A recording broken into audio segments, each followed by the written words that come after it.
So hello friends, welcome back to my YouTube channel Concept King में आप सभी का स्वागत है। तो आज हम कुछ चलेंगे पार्ट 1 पार्ट 2 करके हम लोग पढ़े थे यूरोप में राष्ट्रवाद का उदय। तो आज फाइनल उसका पार्ट है पार्ट 3। इसमें आप लोग का ये चैप्टर हो जाएगा समापन। तो चैनल पर नए हो तो चैनल को सब्सक्राइब कर देना और वीडियो को लाइक कर देना, शेयर भी करना। तो चलिए इस चैप्टर को स्टार्ट करते हैं। पिछले चैप्टर में हम लोग पढ़ा था जर्मनी का एकीकरण। उसमें कुछ चैप्टर बच गए थे, वो लेके उसमें कुछ चैप्टर नहीं, उसमें कुछ उसका पॉइंट बच गया था, वो ऊपर है, हम लोग को बताएंगे। ये पॉइंट है उसका, ये पॉइंट है, ये पॉइंट है, इसको हम बताएंगे। तो अगला है खाने पीने की कमी और व्यापक बेरोजगारी। इन सभी कारणों से लोगों ने सरकार के खिलाफ विद्रोह कर दिया। लोग सड़क पर उतर आए, जगह जगह अवरोध लगाया गया, जिसके कृषक विद्रोह के नाम से जाना गया। जैसे कि जर्मनी का एकीकरण हुआ तो उससे खाने पीने की कमी हो गई और बेरोजगारी बढ़ गई। इन सभी के कारण जनता ने सरकार के खिलाफ आंदोलन किया, मैंने विद्रोह किया और सड़क पर उतारा, जगह जगह आंदोलन किया और अवरोध लगाया, जिसके कृषक विद्रोह के नाम से जाना गया। अगला है जिससे यूरोपियन सरकार को गणतंत्र राज्य घोषित कर दिया गया। जिससे यूरोपियन सरकार को गणतंत्र घोषित कर दिया गया। ये था जर्मनी का एकीकरण वाला। अगला है हम लोग का गणतंत्र के बाद कानून में आए बदलाव। गणतंत्र घोषित किया, उसके बाद कानून में जो बदलाव आया वो क्या था वो देखेंगे हम लोग।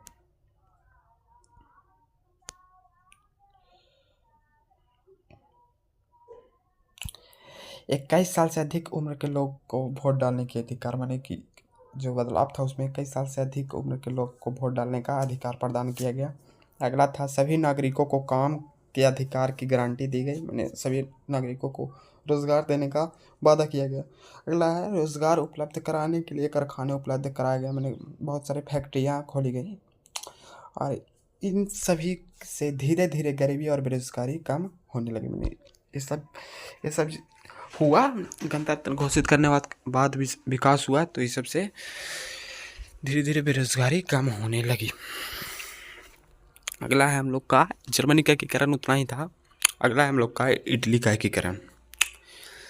इटली 7 राज्यों में बटा हुआ था। इटली का एकीकरण हुआ था, उसमें इटली 7 राज्यों में बटा हुआ था। 1830 के दशक में जुसेप्पे मेज़नी ने इटली के एकीकरण के लिए कार्यक्रम प्रस्तुत किया। मैंने मेज़नी था जो इटली के एकीकरण के लिए कार्यक्रम प्रस्तुत किया गया। 1830 एवं 1848 के क्रांति विद्रोह असफल हुए। 1830 एवं 1848 में क्रांति हुआ जो असफल हुआ। 1859 इसमें फ्रांस सार्डिनिया पिडमाउंट ने एक चतुर कूटनीतिक संधि की, जिसके माध्यम से उसने ऑस्ट्रिया बलों को हरा दिया। मैंने 1859 में फ्रांस और ये सब पिडमाउंट सब मिलकर एक कूटनीतिक संधि किया, मैंने विचार किया, और जिसके कारण ऑस्ट्रिया को हार मिली।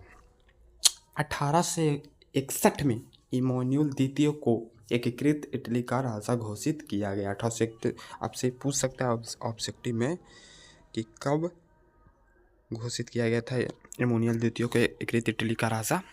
तो अब इसका आंसर होगा 1861 ईस्वी में। ये सब नोट कर लीजिएगा आप लोग। अगला है हम लोग का, देखिए नोट, इटली के एकीकरण के प्रक्रिया का अध्ययन करने के लिए हमें 3 लोगों पर विचार करना होगा। Giuseppe Mazzini, Count Camillo de Cavour और जुसेप गैरिबाल्डी। मैंने मेज़नी और काउंट काबूर और गैरिबाल्डी के बारे में हम लोग को जानना पड़ेगा। तो सबसे पहले मेज़नी क्या है। इनका जन्म 1807 ईस्वी में जेनोव में हुआ था और कुछ समय पश्चात वह कार्बोनरी के गुप्त संगठन के सदस्य बन गए। इनका जन्म कब हुआ था? 1807 ईस्वी में।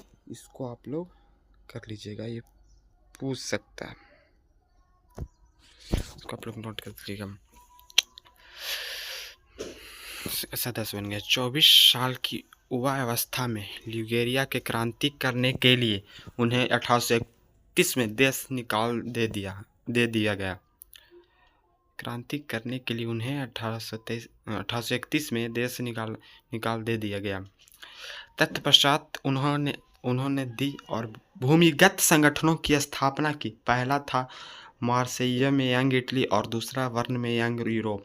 मेज़नी द्वारा राजतंत्र का जोरदार विरोध एवं उसके प्रजातांत्रिक सपनों ने रूढ़िवादियों को मन में भय भर दिया और मेटरनिक ने उसे हमारी सामाजिक व्यवस्था का सबसे खतरनाक दुश्मन बताया। इस था हम लोग को मेज़नी के बारे में पढ़ना था। अगला है हम लोग का शायद होगा काउंट कबूर। हाँ, काउंट कबूर सार्डिनिया पिएडमोंट का प्रमुख मंत्री था। काउंट कबूर तो था जो सार्डिनिया का प्रमुख मंत्री था। इटली के प्रदेशों के एकीकृत करने वाले आंदोलन का नेतृत्व किया। हालांकि वह स्वयं न तो एक क्रांतिकारी था और न ही जनतंत्र विश्वास रखने वाला। ये काउंट कबूर था जो क्रांतिकारी भी नहीं था और विश्वास रखने वाला व्यक्ति भी नहीं था। फ्रांस के साथ की गई चतुर संधि के पीछे कबूर का हाथ था, जिसके कारण ऑस्ट्रिया को हराया जा सका एवं इटली का एकीकरण संभव हो सका। अगला है हम लोग का गैरिबाल्डी। वह नियमित सेना का हिस्सा नहीं था। उसने इटली के एकीकरण के लिए सशस्त्र स्वयंसेवकों का नेतृत्व किया। 1860 में वे दक्षिण इटली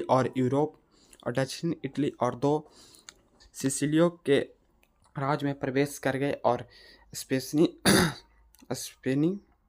शासकों को हटाने के लिए स्थानीय किसानों का समर्थन पाने में सफल रहे।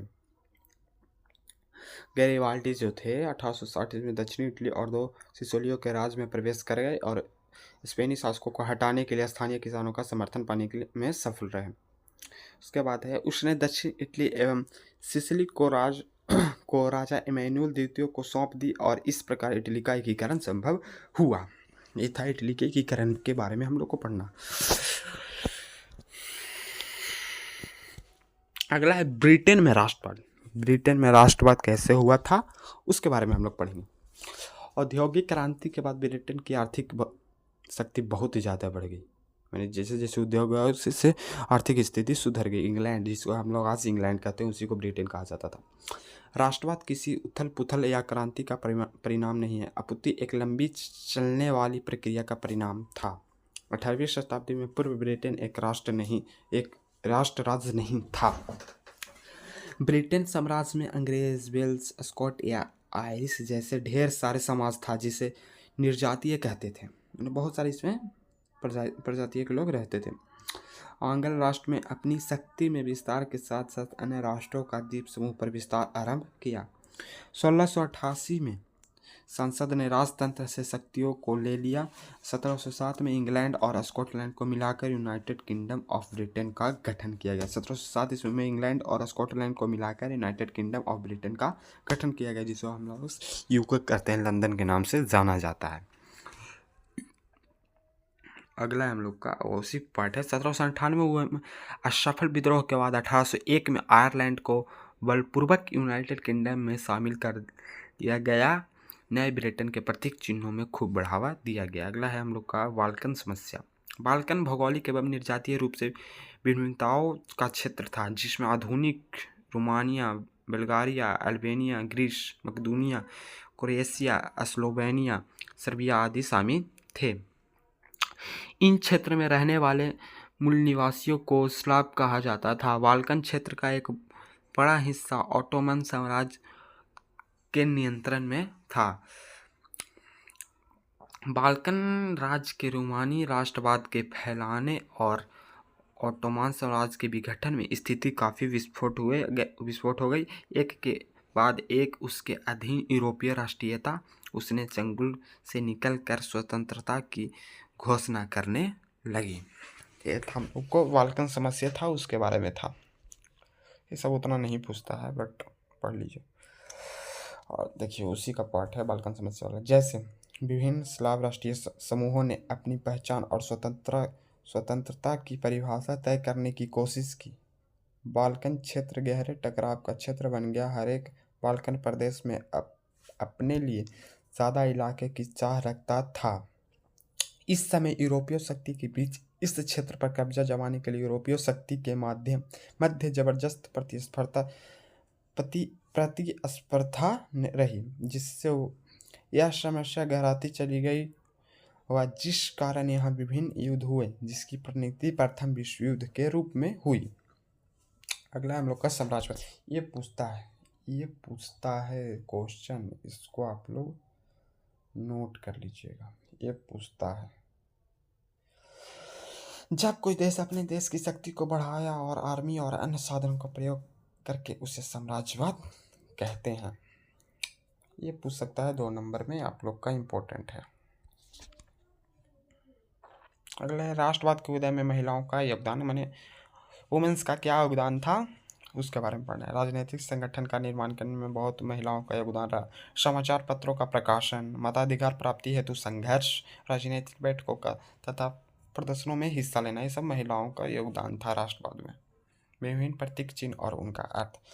टूटी हुई बेड़ियाँ, इसका महत्व था, माने प्रतीक था, उसका महत्व था आज़ादी मिलना।